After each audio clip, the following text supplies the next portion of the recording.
there were many attitudes throughout this movie, but the one big attitude scene that I will analyze is from this scene. So I'll go into the background on this scene a little bit.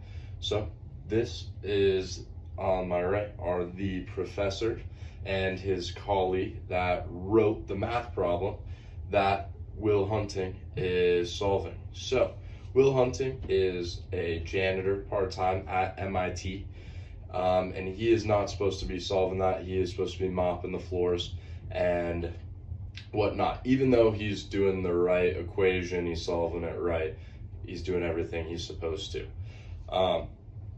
Our Professor Gerald and his colleague come out of the classroom after doing whatever, and they see our character, Will Hunting, drawing on the board. They assume, seeing who he is, what he looks like, that he's a janitor, that he is vandalizing other students' work that other students could have done.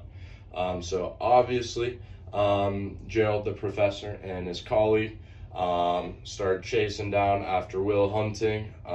They exchange some words. They actually cuss at each other a little bit, and Will Hunting ends up disappearing, leaving the professor to go back to the board and see that what he was actually doing was right, and he was amazed and astonished and was dumbfounded and tried to find Will but just couldn't.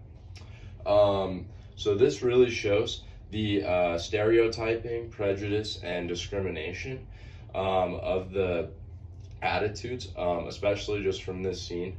It just shows that the professor saw this janitor and discriminated against him and thought that he was just, vandalizing some other students' work. The whole situation could have been handled a different way and whatnot. So they could have talked and had communication and, not yelled and gotten into a fight and whatnot. So that's why it actually relates to our chapter and the material that we reviewed this course. It again relates to chapter 4.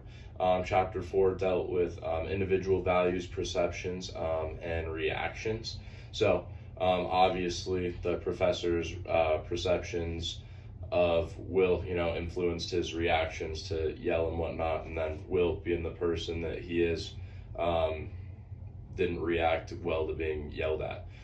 And then it also goes along with chapter 9. So chapter 9 was all about communication. And so if there was communication in this scene, it would have ended a lot differently. The